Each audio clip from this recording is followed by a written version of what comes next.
Now talking about price, Jenny Port, the latest Grange is $950. So the question is it worth it? They're aiming, aren't they? Four figures. They've what? Last year was 900. Yeah, It's 950. Last 2 years were 900. This is 950. that's right. What about next year? It's going to hit the 1,000 point, I reckon. The only people who discuss this price thing are us. People overseas, they don't get into this thing about the Grange price. They just see it as the great wine of Australia, or possibly Hill of Grace, and they don't get into this. Oh my God, it's gone up another $50. It's one of the world's great wines and deserves to be priced accordingly. Yeah. Sadly, I can never buy the thing, but you know, all right. Erin? Can I just a really quick sentence about that is I raised this with my wine group the other night, not in the context of the 2016 Grange, but about the price creep with Grange in general. And one of them stood up and said, which I really agreed with, he said, it is Australia's only true luxury wine product. And I love that they're increasing the price because we look good for that wine. That wine overseas is a brilliantly loved and highly purchased wine, and get it as expensive as it can be. Yeah. I mean, as a drinker and a purchaser, I don't want that, but as an Australian image, I'm okay with it. I think your friend's being harsh on Hill of Grace. I think that sits there as well. But there's less of it. But it's not. There's less of it. Well, that may be, but that doesn't necessarily mean there's less Petrus than there is Mouton. Enough about the cash, Jenny. Tell us. All right, sorry, I did point out that I should have left it alone. Clearly, you were asked by Amy. But I did think I can see it going up. Let's face it, it's heading towards the $1,000 point. Is it worth it? I don't have the money for it.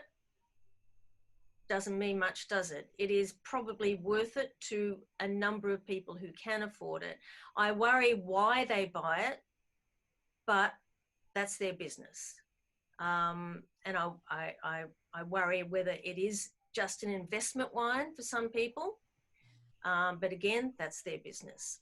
So we're going to talk very quickly before you do that. I know that we get into this "is it worth it" thing, but it's almost like saying, "Is it $20?" I mean, I can remember I was doing the Courier Mail at one stage, and I'd done these $10 wine or $15 wines or something. And this one of my friends, my mother's friends, was over visiting her, and I happened to be there. And she said, "Oh, I just wish you'd write about some value. You know, the $7 or $8 wines that we like to drink." And she drove away in a 7 Series BMW, and I thought, for God's sake, seriously, it doesn't matter whether it's 20 or 1,000. It's a question of, is it worth it, and can it sell? Yeah, and Grange sells out, so you can't say it's not. It is to some people. I mean, I don't think we should focus on this value cost. I think we should look at what the wine's like. Tell us about the wine. Tell us about the wine. Okay, it's 2016. It has 97% Shiraz, 3% Cabernet, in keeping with previous releases, $950. I found it interesting that there are only 4 major sourcings for it: Barossa Valley, McLaren Vale, Clare Valley, and McGill Estate, which is the same as the 2015 sourcing, but minus Coonawarra. And if I get to talk to Peter, I will definitely raise why Coonawarra is being sideways there. Is that sidelined? Sidelined. 14.5% alcohol, on the generous side, but again in keeping with previous releases. Okay, 18 months in American oak hogsheads, 100% new. Okay. We got some warmer vintages, or warmer vintage here from certainly McLaren Vale, but outstanding vintages, I think, all round. Okay, in general, I would say it's a finer edged, more elegant Grange that retains the usual degree of Grange power, but is far from muscular. I think some of the releases, going back 5 years or so, were and have been quite muscular. They appear to be overbearing to me. And it is a powerful wine, but it doesn't have to be overbearing and in your face. This is the opposite of that. I've written pretty about 3 times, which is always a good sign for me. In 1990 vintage, I wrote pretty about every second word, and it's still one of my favorite Granges. Lifted bouquet, very pretty. Bit of dark chocolate, black olive, loaded spice, cinnamon and nutmeg, orange rind, a powerful presence of aniseed and licorice strap. That is quite a strong element in that wine. Fruits are as black as night. American oak, as usual, is up to the task of matching the rich, ripe fruit, but I note that there's a lighter hand behind it this time. The winemakers are dealing with a more elegant vintage, I think, and it has been adjusted accordingly. 18 months in new American oak hogsheads rather than 20 plus, because in some previous vintages we've seen, a pretty substantial level of time in new oak. Beautifully balanced all round. Palate has that lightly smoked meat, which I always kind of like, that charcuterie. Spice plays a huge role, I think, here, together with those ripe black fruits. A touch of thyme, bit of bay leaf. Tannins are fine and unforced, and I was reading Peter Gago's comments. He describes them as solid and malleable. I don't know whether I'd call them solid tannins, but he's the winemaker, chief winemaker. And chief poet as well, I believe. He's the way Penfolds more poet. poetic than me, I admit. Yeah. It is intrinsically, essentially Grange with a lilting South Australian beauty. I mean, we talk about Grange all the time as Australian, but it's always South Australian. And I think from that point of view, you've got some really older vines coming into play here, some warmer areas in that particular vintage. But still the Barossa Valley and the Clare Valley in particular, I think, have a big role to play in this wine. 98 points. Boom. Delicious. 98 points from me. Erin? 98 points. I loved it. When you talked, on the first day, I thought the oak was quite present, and the fruit power is indisputable sort of thing, but I really found that the oak dominated both the nose and the palate. But on the second and third day, I just found that the true nature of it was totally revealed. The oak had sunk into the fruit. It was really like the Rolls Royce had kind of swung around to pick us up again. It was really svelte and complex. It was everything that I wanted. A really kind of imposing fruit profile, mulberry, raspberry, blackberry. It was just everything. I mean, whether or not you like it or whether or not you like that style is completely irrelevant, because you absolutely have to agree that the quality of that wine is just top notch. It was beautiful. Kenny is just I agree with all of this, except I just don't. I mean, to me, if you don't give that wine 100 points, what the hell do you give 100 points to? If you don't give that wine 100 points, you have less heart and soul than the White House. It is absolutely just, I think it's the best young Grange I can remember seeing for decades. It's wow. Brilliant. Brilliant wine. Oh. Heathens if you don't give it. Tough, Tony? Ken, our South Australian local expert. Yeah. Now, Ken, far be it for me to agree with you. To agree with you. Oh, really? But I think what the point you raise about this, and it's a discussion I've actually had with PG and a few other people in McGill a few years ago about another wine, is how do you point wines like this? You know, I mean, do you point them upwards or do you point them downwards? Like if you start at 100 points, for instance, what are you taking off a point for, and another point and another point? Or if you're starting at 90, what are you adding points for? And it was a really interesting discussion. I have given it 99 points, and it's probably because one always feels like 100 means perfect, and I don't know what perfect is. So I think it's a kind of a philosophical discussion once you get to that point. I just want to put it in context with the 2015 Grange released last year, which I thought was dense, heavy, hard, yakka, and I think if you dig a little bit deep with Peter Gago, he was sort of alluding that in comparison to the 15, this was a delicious, really pleasurable wine. I thought the weight in it was right on the money. I thought there's no question about it that it's got depth and it's got balance and it's got you know, all the things that are going to make Grange go forever and ever and ever. Maybe that one point that I took off was about the oak. I thought the American oak in it was maybe just a little standouty, but one expects that in Grange. And I think also a discussion I did have with Peter on the day was a discussion about VA in Grange and how VA is part of the DNA of that wine. And I felt there was I had an immediate notice of VA, that sort of formic kind of character when I tasted that wine. And I think it is part of the pedigree of the wine. Did it stand out a little bit? Maybe, but I think once you start drinking and start tasting it and you have it in your mouth, that kind of dissipates a little bit. But I just thought it was a wine of exquisite beauty and depth, and I loved it. I loved it.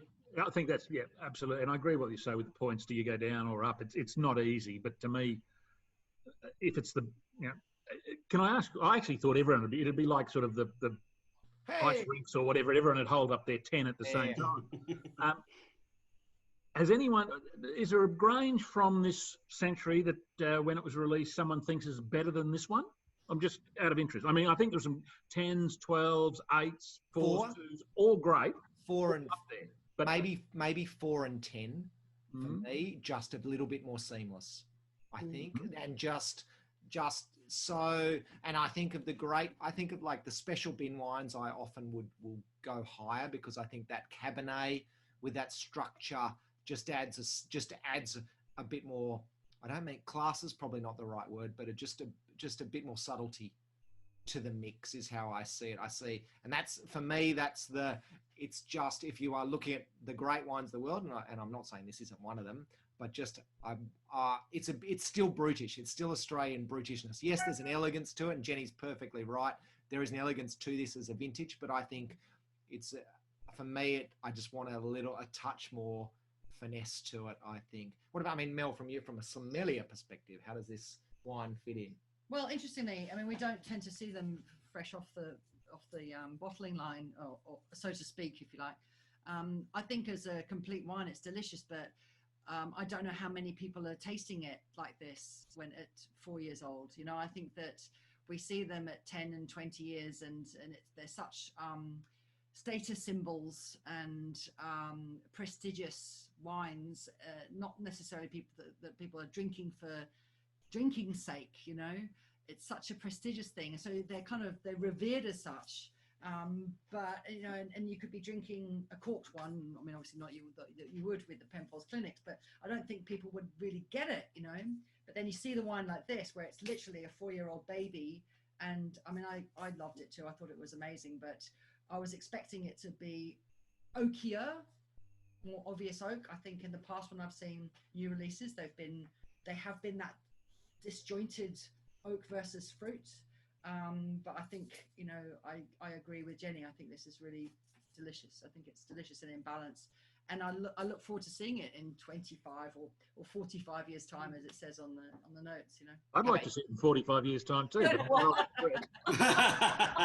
we're gonna need a lot of nitrogen for that, I think. Sorry, Angus, very quickly. Tony mentioned the 15. I'm not sure whether you're aware or not, but the Rob Report recently declared the 15 Grange as the greatest wine of the year worldwide, which is not a bad accolade, given that they look at the pointy end fairly closely. I think this is better. I agree with Tony. I think this is a better wine. I like the 15, but this has just got more of everything in place. Just wonderful. How about you, James? Oh, look, I thought it was an absolutely stunning wine. Every time I came back to it and nosed it again, it just had more to offer. There were just layers and layers and layers of complexity going on. It just so much happening there. I gave it 97. Jenny, I was interested to ask you, with your comment earlier on, Well, Ken, I'm seeing your facial expression there. I haven't had the benefit of No, I tasting. I haven't had the benefit of tasting every Grange since 1920. James, or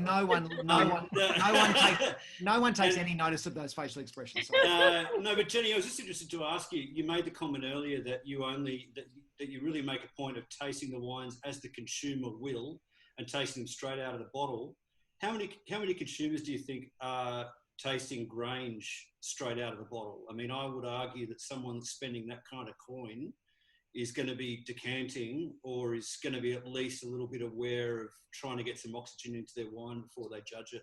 I'm not saying all consumers, clearly. It's interesting that you noted that Peter Gago has moved towards that area of kind of opening straight away rather than the 2 hours or more of letting it breathe. I think it's a good practice. Generally, that is how people drink their wine. They order it, they drink it, they buy it, they drink it. Well,